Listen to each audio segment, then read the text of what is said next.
today's guest, Gordon from OakInvesting Coaching. He's an investment coach and editor as well for Motley Fool. So thanks for coming on. Great to be here. Thank you. Cool. So let's jump in with, I think it'd be good to hear about your background. How did you get into investing and what kind of took your interest in finance specifically?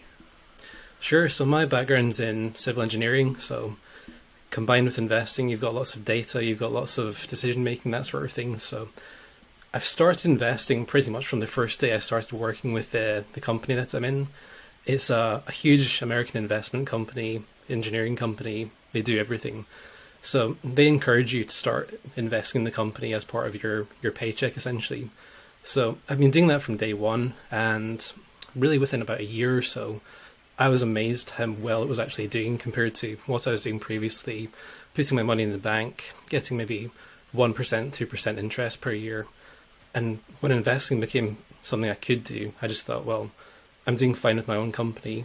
Maybe I could take on responsibility, look for other companies, look for other places to invest and see how that goes. And 6 or 7 years later, here we are, and we've got a little portfolio going.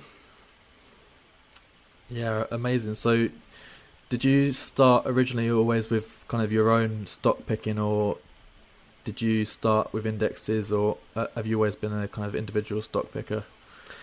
I've probably been slightly different to most people because I'd always say start with the simple stuff and then slightly complicate it as you get more experienced. But I basically started investing purely within the company I worked for. So obviously it's one company. I didn't necessarily understand the fundamentals or the financials behind it.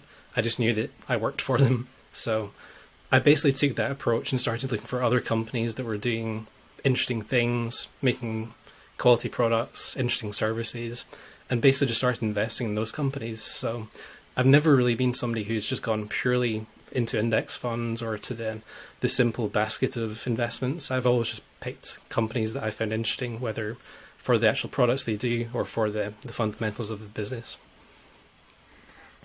Yeah. Do you, and obviously I like to encourage people who are new to investing to start with the kind of basics, the easy way, Yeah. which is to kind of stay diversified. But I do believe that with enough research, it can be rewarding to kind of find out which companies you think could beat the market. Do you agree that it's possible to beat the market if with the right research and time, or is that something you believe as well? I think it depends on the person because, I mean, mathematically you can do it. It's all about whether you choose the right companies and have the actual determination to hold on to them for 5 years, 10 years, whatever, because you can make the right decision with an investment, but then you can get freaked out or spooked by something and then sell within 2 weeks, which obviously doesn't work as a long-term investor. So if you're somebody who thinks they can make it work, then absolutely give it a shot. Start small, work your way up, etc. But you can do it. I mean, the companies are there. They're probably some of the biggest companies out there. It's just about finding what actually makes it work as an investment, whether it's the fundamentals make sense to you, you think the products are better, you think the management are excellent. It's just about finding that thing that you think as an investment makes it different to the thousands of other companies out there. Yeah, 100% agree. And do you remember like making any mistakes when you were new to investing with individual stocks? Because I definitely made some big errors, but in many ways those mistakes actually improve you as an investor because you kind of learn the hard way. And pretty much as long as you can justify the lesson you've learned from it, as long as you've not lost your entire portfolio, then you can probably rebuild and you can start again. Because most people who are starting investing nowadays, they're probably in their 20s, their 30s. You have a huge runway ahead of you as an investor. You have 50, 60 years ahead of you as somebody who can probably be thinking about next investment and the long term. So I think as long as you can make a good justified decision, and then if you make a mistake, that's okay. You just learn from it, you move on, you never do it again, and chances are within 5 years you've learned most of the hard lessons. Yeah, agree. So what kind of got you into, I know you're kind of an investment coach now, what kind of got you interested in that, and what kind of ways do you help people that you work with and your clients?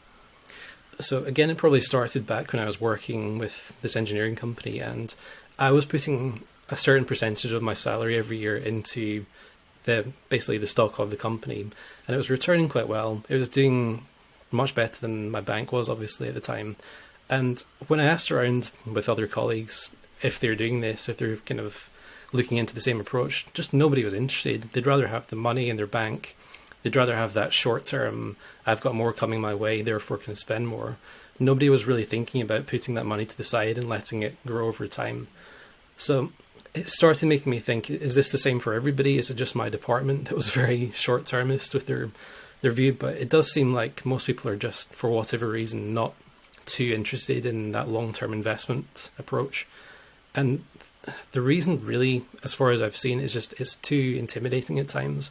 There's so much jargon out there. There's so many horror stories about people blowing up their entire portfolio. There's just so many reasons not to invest. And I just wanted to make it my personal mission to try and tell people it's not as scary as it sounds. There's so much jargon out there, but really it's just a complex way of saying invest your money, hold for the long term, don't do anything stupid, manage your risk, etc. So you can make it as simple or as complex as you want to. You just need to figure out what works best for you and then just stick with it, basically. Yeah, that's definitely part of like the reason why I started talking about finance online was because I was just shocked that people I spoke to were so scared about the stock market, yet they were happy to, like, their wealth was literally melting away because of inflation. Yeah. And it, once you kind of sit down and start researching it, it's really, you can give yourself the confidence once you know how the stock market works. And as well as like reaching out to other people, learning from them, as you say, like finding a coach or a mentor, or just having that long-term focus is definitely the key thing. So what would you say is kind of the big mistakes you see people making when they start? I think probably the first thing that people tend to do wrong is they overcomplicate it. They think they need to have every asset covered. They need to think about every sector. They need to think about every market out there. They need to have 100 of the best companies. They need to do the research for all of it. And it just very quickly becomes completely overwhelming, because if you look at the market day by day, there's always something happening that changes what your overall approach could be. It could be that China's doing something in the news, or there's war in Europe, which is making you think, oh, do I really want exposure to anything? So there's always something that can be changing your overall mindset when it comes to investing. So it's really just about trying to make sure that you can stay consistent over the long haul, because the reality is you'll always have something that spooks you. It's just about having confidence that you've made the right decisions regardless of what happens in the next year or two. Yeah, and focus on what you can control, because nobody knows what the Federal Reserve is going to do. Nobody knows what's going to happen next week or tomorrow, but you can think long term and control what kind of your approach, rather than trying to control things that nobody can predict. So definitely agree. And I think some of the big things I see is people trying to make short-term moves, predict like, oh, this company is going to do some, get this contract, purely based on speculation. Yeah. So what's your approach when you're analysing and looking at an investment in terms of your research? I think fundamentally you need to figure out what are you actually looking for when it comes to return. If you're wanting to speculate, that's perfectly okay. I mean, there's been investments that I've made where I know fine well the fundamentals do not make sense. If this is purely an investment based on what I'm buying, it's a horrible investment. Take Twitter as an example. We were looking at it last year. We know fine well it should be probably a quarter of what it's currently priced at back in 2022. But everybody knows that there's a very good chance that they'll be taken over and suddenly it'll be a 20% guaranteed return.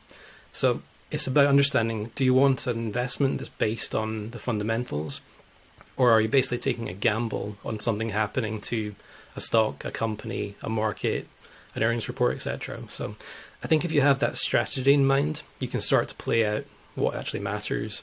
Most of the time for an investment, though, it's going to be based around the fundamentals. It's going to be based around what the company's actually doing. And if you can figure out what metrics you want to be using, obviously there's tons of them out there, but figuring out how you want to value a company and then basically buying for less than that, that's the fundamental to investing. If you can figure out a niche that makes sense to you, so for example, a company that's doing things really, really well and there's no competition whatsoever, that can be a really good investment in itself because nobody's touching them for the next 20 years.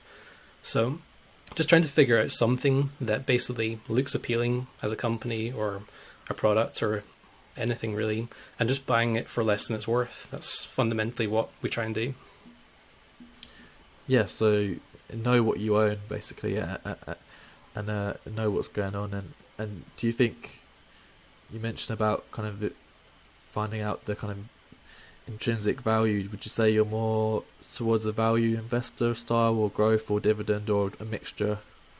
I'd like to think I'm a bit of a mixture because, I mean, I hold Tesla, I hold companies that are extremely high valuations. And if you're a value investor, these companies are just so far off the radar that you don't even want to think about them. So I think fundamentally I like to understand where I should be if I were to value the company just purely on fundamentals. But I realize that I'm still relatively young compared to most investors, so I've got time to let these companies grow into their valuations over time. So even if a company like Tesla is probably valued much higher than it probably deserves to be, the future is there, the product timeline's there, people are excited about them, and other investors are going to probably keep on investing, which is the fundamental thing. So you don't necessarily need to be basing it purely on the fundamentals, but you need to understand where they are and where they could be if suddenly, as you say, the Fed changes their mind, the economy changes its mind, and suddenly we're in a recessionary period rather than the period where basically everything is free money and speculation is great. Yeah, definitely. So what kind of tools would you use when you're kind of carrying out research? Do you use things like Yahoo Finance and looking at financials, looking at investor presentations, that kind of thing? Typically my process is really to figure out what a company does first of all, because if you don't understand it, don't even bother wasting your time looking at the financials and the earnings reports, etc. But if you look at a company and think this is really exciting, you can take it to the next level and start doing a bit of research about how the fundamentals look, how the cash flow is looking, basically is it viable as an investment. And typically I use things like Simply Wall Street, which is probably one of the best screeners I have out there just because it's much more visual, it's a lot more colorful and a bit more user friendly than some of the ones out there which are just numbers everywhere, completely intimidating. So that's probably my first port of call, just to figure out, is this company doing something that makes it worth investing in? And then if it basically ticks all the boxes, I'll do a bit more research into how are they doing quarter by quarter, how are the earnings reports looking, who's the management, basically how does the market feel about them. And if it passes all of them, you throw it on the watch list and just basically buy it at the next point where you see an entry level. Yeah, definitely. I like Simply Wall Street is a really good tool, I think. So you say, like, when you add a stock to your watch list, are you looking for a specific price to get in, or is it more when you see a big red day, then you would go in and then average down when it kind of gets to a certain level? Or like for me, for example, I obviously prefer to buy on those red days. Yeah. And kind of keep checking that, what the stock price is doing. I know that you shouldn't check your stock prices too often, but it kind of gets addicting when you want to get that really perfect buy-in price. Or it does. Do you think it maybe it's impossible to get the right price as a long-term investor, or are you very much kind of watching closely at the day-to-day movements? I think the reality is you'll never get the perfect price for anything. It's all just about trying to capture the majority of the movement. So if you see that something's trending downwards, you need to have confidence that either it's going to turn around at some point, as in it's going to hit that level that seems about right for an entry, or you need to basically say, that's not for me, the trend is not my friend in this case, and look for something else. So I think as long as you understand where you want to be buying things, and you basically just purely drop emotion from their perspective. You think, if it's above my price, I'm not interested. If it's below my price, then great, that's an investment for me. If you basically remove emotion from the whole process and just think about, is it above or is it below, you can't go too wrong. Definitely. And do you have any like particular stocks today that kind of on really closely watching or really closely interested in at kind of today's prices? I think the ones that currently excite me really are the ones that fall into that value camp, the ones that make sense based on their valuations, because I mean, we've seen how much uncertainty there is out there at the moment with the Fed doing what they're doing, with war in Europe, with commodity prices all over the place. I think you need to have that certainty. And I'm sure that one day speculation will come back and we'll be throwing our money at the companies that don't have profit. They're making very confusing products, etc. But for now, I just like to focus on the value. So there's companies out there in China, there's companies out there in Europe, there's companies in the US market that are considerably below where they probably should be. So it's things like Meta are one of my favorites, Alibaba, one of my favorites as well. I've always been a long-term Tesla investor, but I know that doesn't necessarily make sense in the current market, but that's just a nostalgic one for me. Other than that, I just purely focus on the value ones, and there's plenty out there, so no shortage of options. Yeah, I own Alibaba and Meta, and I think Meta had that huge dip recently on earnings, right? But then it recovered really, really quickly from $100 back up to like 180 now. So I was lucky to kind of average down my position a little bit when everyone else was panicking. I knew that kind of the amount that it had dropped had to be unjustified because it's such a big company. Instagram, WhatsApp, Facebook, these are huge platforms that are going to stick around for a while. So, yeah. But I never thought it'd bounce back that quickly, right? It was quite crazy. It's one of those ones again where the market is thinking about this and thinking, does this company know what it wants to be? Is it wanting to be a social network company? Is it wanting to be a metaverse company? They're basically just trying to figure out where they're going. And if you as an investor can look at the fundamentals and say, okay, it's taken a huge hit and the fundamentals make sense, I can buy that with no real guilt because you think it's currently worth X. I'm buying it for way less than that. Doesn't matter if they want to be a virtual reality company or start launching rockets to Mars or do whatever. If the fundamentals of the business make sense, everything else is just an idea for now. Exactly, and they still have that consistent income from their ad revenue and those huge platforms. So, what about do you invest in any other asset classes other than stocks, or are you kind of mainly into the stock market? I'm primarily in stock market just purely because it's got so many markets within it. You don't necessarily have to be a stock market investor. You can be in tech, you can be in retail, you can be in pretty much anything that is viable as an investment within the stock market.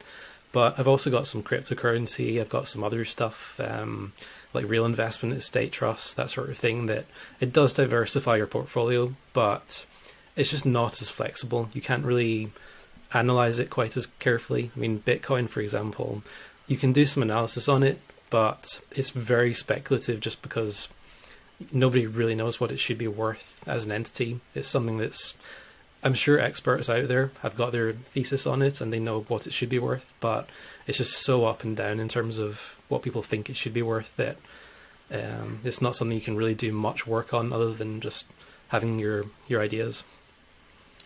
Yeah, I agree. I mean, I think crypto should be less than 5% of your total net worth because it's so up and down, it's so unpredictable. But for me, I like to just buy a little bit every month. Keep holding for the long term. We've seen a lot of people get hurt with altcoins going crazy high and then losing all of their value. So it's definitely a high risk asset. And I think as a speculation, it's perfectly okay to do that if you're young and you're willing to basically put it in the category of, if I lose everything, then that's fine, it's a gamble. If you're putting half your portfolio in it, though, that's where you have questions, because you're effectively putting all of your money on a coin flip. Whereas if you can say, there's 5% of my portfolio, if it goes down 5%, then my stock market portfolio might help me out and balance things out slightly. But you need the mechanics of your portfolio to make sense. Otherwise, you're just gambling. Yeah, 100% agree. So do you kind of model your investment approach off of anyone in particular? Your strategy, is there someone you look up to in terms of like a well-renowned investor?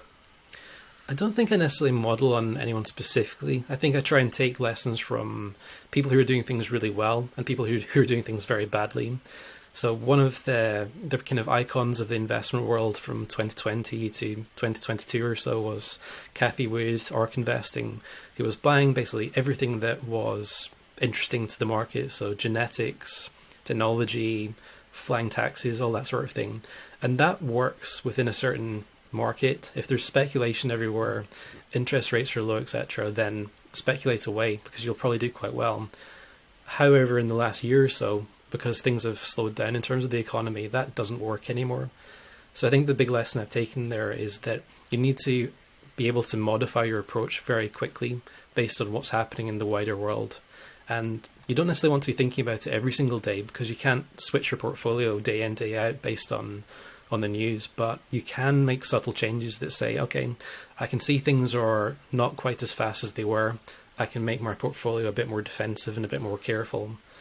So I think I've taken that lesson. Warren Buffett's obviously the legend in that respect because he's basically been able to navigate any environment and still make some good speculation, as in buying Apple when it was quite low and it's obviously been a huge return, but also have some defensive stocks within your portfolio like Coca-Cola, that sort of thing, that are household names. And even if there's a recession, even if World War III kicks off, then people are still probably going to be buying Coke and just basically doing the things they want to be doing.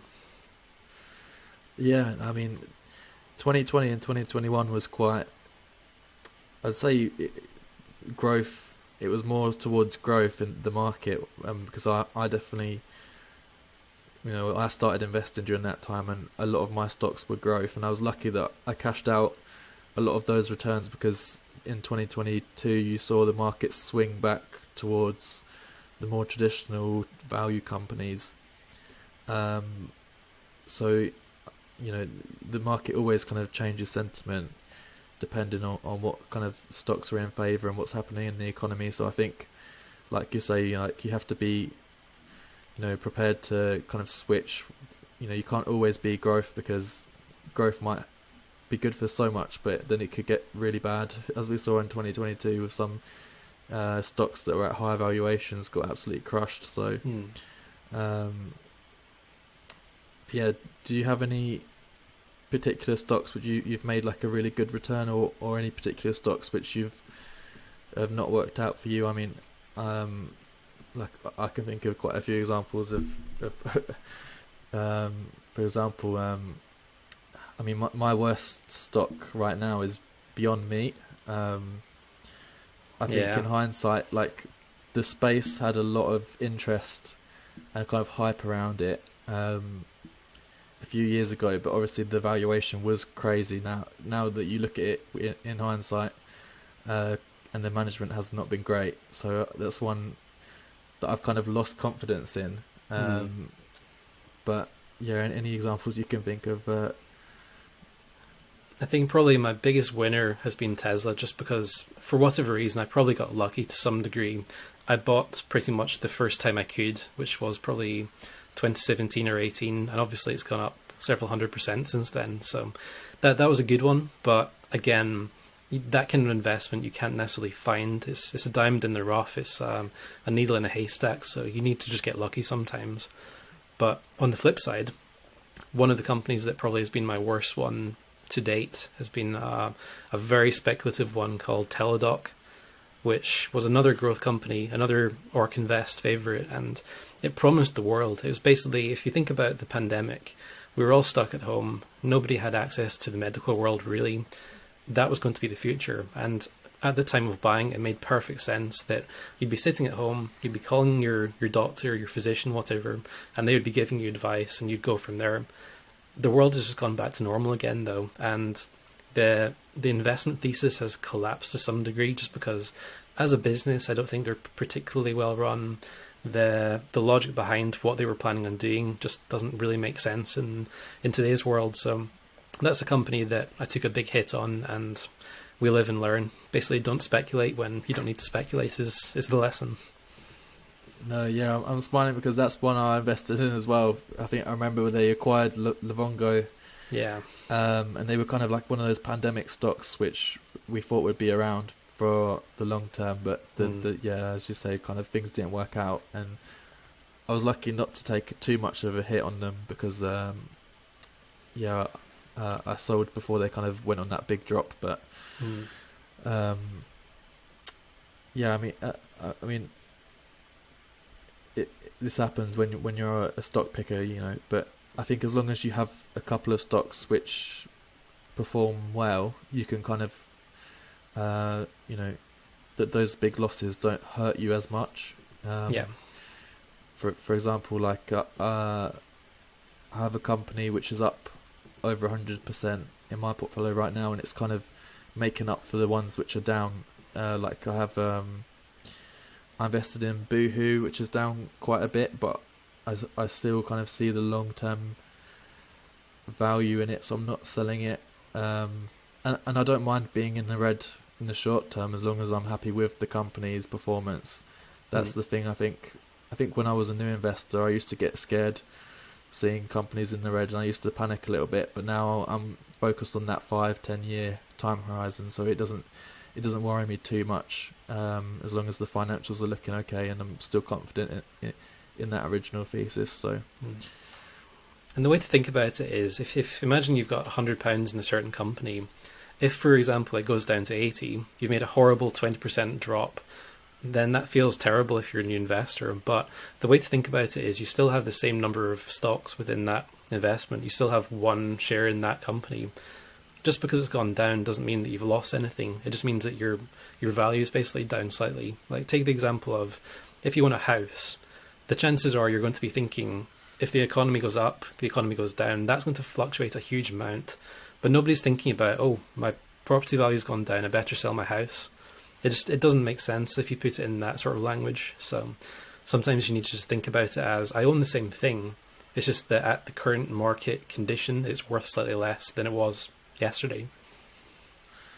Yeah, definitely. And I think that's the way to think about it. Don't think as if you've lost money. Just think, you know, this is normal for assets go up and down in price every day. You can't do anything about it. You just have to kind of keep that long-term focus.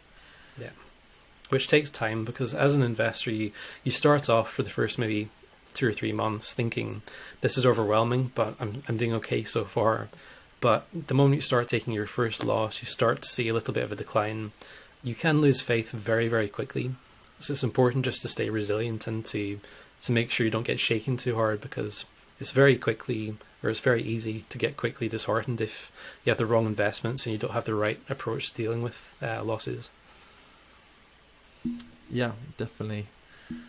So what kind of started your journey kind of posting and talking about it on Instagram? I know you've just crossed 5,000 followers, right? And I have to ask how you edit your posts, because your post designs are really quite unique, in that you put a lot of effort into kind of the way they look, and there's always like a interactive element, which I think is really nice. So how are you finding that, kind of talking about investments online and kind of growing your own profile? I really enjoy it just as a creative thing, because I mean, if you're thinking about what's going on in the market, what's going on in the world in general, sometimes just summarizing that in a little way for a post or for a reel or whatever, that can be a really nice way of processing what's happening in the world in a slightly detached format. So I'm not thinking about it as an event which does something to my investments. I'm thinking, how can I summarize this to somebody who has no idea what interest rates are, or what, I don't know, recession is, or what an investment day is, etc. So I think it's quite a good way, just personally for me, to process and be a bit creative about things that are happening every single day, and hopefully people find it useful.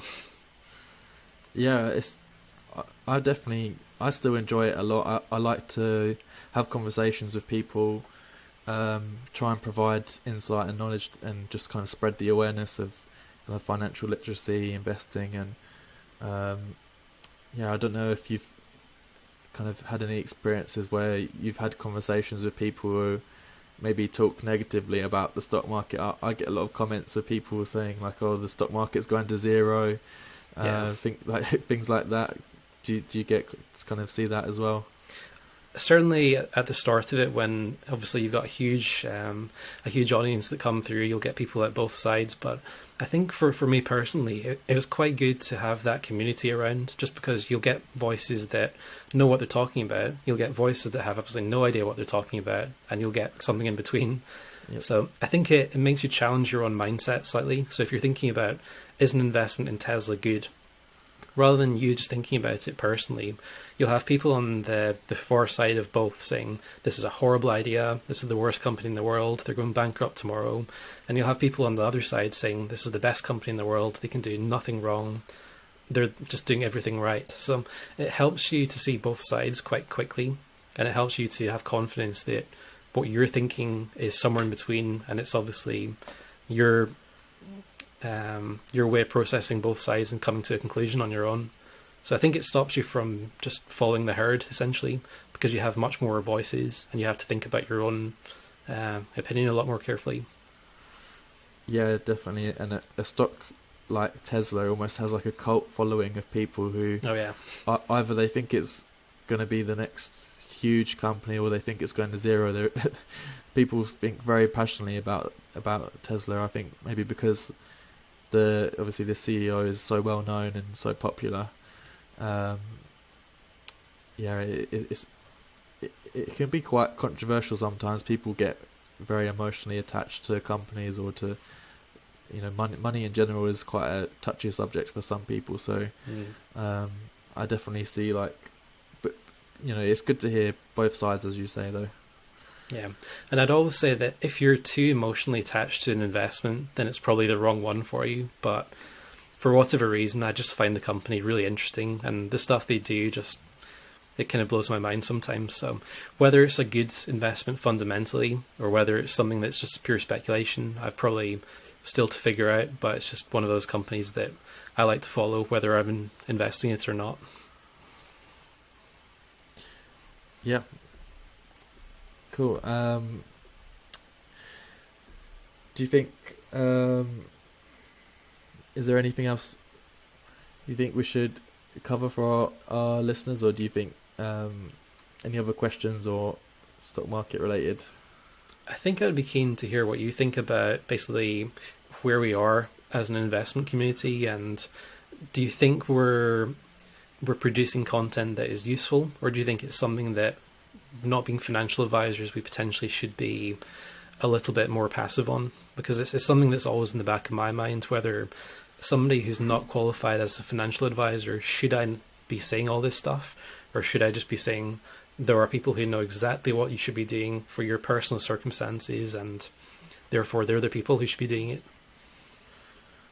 Yeah, I mean that's a really good question, because I think in some countries they've kind of been cracking down on people online who kind of give dodgy financial advice. And there's so much of it, unfortunately, which, I mean, for us who try to be quite neutral and not to actually say this company's fantastic, there's going to be 10 people out there who are basically pumping an investment and saying this company are going to be amazing, buy all you can tomorrow, it'll go up 100% tomorrow, etc. So I think there's an important role for people who are neutral and who are just trying to educate rather than trying to basically spin off investments.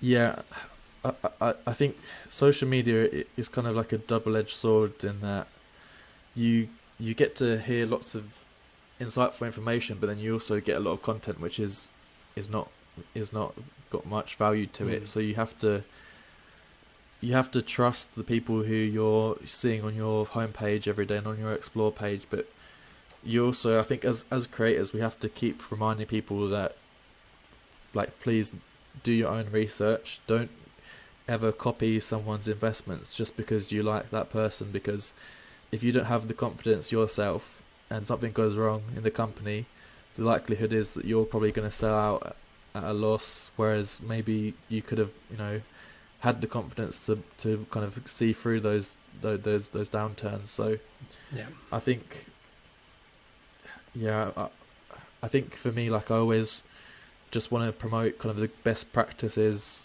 were like well-known strategies that are kind of generally kind of general knowledge stuff that isn't too controversial, but at the same time, social media is designed almost so that the more controversial you are, the more it pushes your content because you get more clicks. So I think you have to find a balance of maybe sometimes I find that I use like a controversial title on a post and it gets more views, but then in the post itself I explain, okay, this is why I think this, and I always encourage people, please do your own research and don't just take advice and without speaking to a financial advisor. But I mean, I'm not sure how there's so many Instagram pages out there who are promoting like Forex and they're promising to get you 100 times your money and they're still like active, they're still not being banned.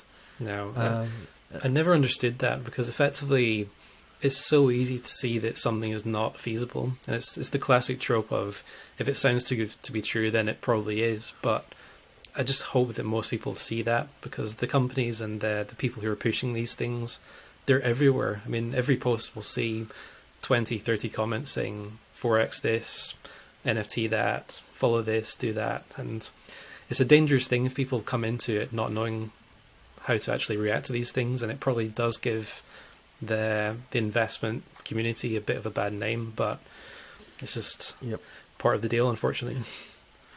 Yeah, I mean, I'm battling at the moment. I have about 6 or 7 people who are impersonating my finance page, and they're actually sending DMs to my friends and family and like people who follow me, pretending to have a conversation with them with the intention of getting their personal information or getting them to send them money, which is quite scary because, out of all of my thousands of followers, I can't reach all of them and tell them that this is happening because Instagram won't show my post to all of my followers. So that is quite worrying, and I do hope that for anyone listening, do always check when someone DMs you, is it a real account? Is it there's a couple of ways you can tell, like for example, is the name spelt correctly? Do the posts actually have any engagement on them? Because a lot of these bot accounts, they'll have maybe like 10,000 followers, but they won't have any likes on their posts. So please just don't click on any links that are sent to you promising you that they're going to make you money, because unfortunately Instagram is full of scammers at the moment. But Meta don't. I've tried to get in contact with Meta, but their support seems to be all like automated. There's no real people to check. They often just decline my reports when I report people who are copying me. But I think they're at the moment bringing out a verification system, so I think that will make things a bit safer, because you can see that the person you're talking to is the real person, not an impersonator. So. Yeah, it should be a good development. I think the cost of these bots is so low at the moment that it makes very little sense for them not to be doing that at a huge scale. So even just by bringing in a small amount for verification should hopefully get rid of the majority of them.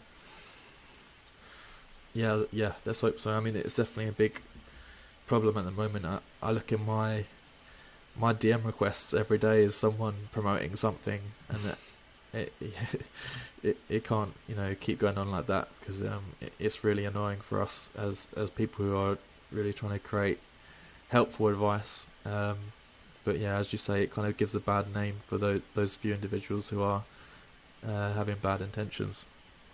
Yeah, well, as long as we're on the side of good, just keep on educating and we'll get there. Yeah. So yeah, how have you find as well kind of growing your page? Do you think you're kind of on a good trajectory right now? Do you think that is there any particular content which you found like does better on kind of the explore page, or is it kind of I find Instagram a bit hit or miss sometimes, but there are a few things which I do which for example, like help making sure the post has a kind of a visual element, whether it's like a table or graph. Those posts tend to do quite well because it's less text heavy. Is there anything you've found kind of with your experience? The way that I've worked is that typically the ones that are thinking about how to do things have done quite well. So I do plenty of posts about what the long-term plan is for my investments, and as in, what am I doing for the next 40, 50 years? That sort of thing seems to do quite well because people who are coming in to the new world of investing, I guess, they know how to buy a company probably within 5 or 10 minutes because they've read the about for joining these new portfolios, etc. But you don't necessarily know what you're actually aiming for by the time you get to 65, 70, etc. And they don't know how much they're actually going to be retiring with. They don't know if they can retire early. So all of those things about the long-term planning and what it's actually meaning have been doing quite well, just because people want fundamentally to be doing something with their money, and they want that money to be eventually retiring them early or enhancing their lifestyle or doing something for them. So I think providing a bit of context for how things can be done is really useful, because the chances are if you just start investing, you don't necessarily know what it's actually going to lead to in 30 years or 40 years. Yeah, I mean, it's always good to come into it with a plan in mind, because you want to know if you're hitting your specific goals by a certain age. I think people can relate to that content. So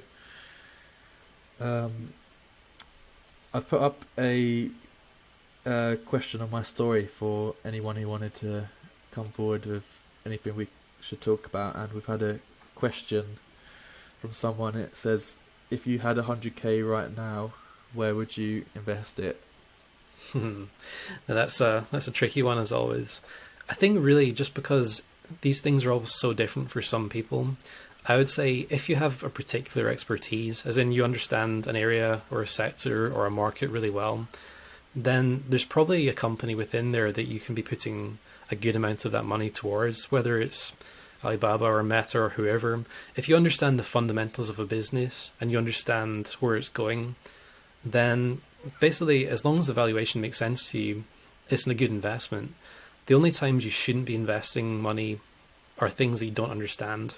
So for me to give advice on a specific company without really digging into it, it's never going to be good advice generally, but especially not for that one person who really wants to be putting all of their money into one company.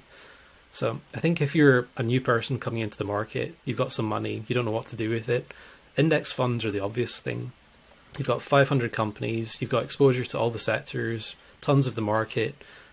The US economy is going to be around for the next century, 1,000 years, whatever. So I wouldn't worry about putting your money into the index, but any one company, you're always going to have to do your research, unfortunately. Yeah. And do you find often that people send you a DM and they say, what's your opinions on this stock, or what's your opinions on this stock? And I mean, it's quite hard to kind of do in-depth research, and sometimes if someone sends you a list of stocks and you just think, well, I can't give advice on these stocks unless I'm familiar with them. Yeah. The way I look at it is think about the company rather than the stock itself. I can happily have an opinion on any company. That's not investment advice. That's not me being an investor in any way.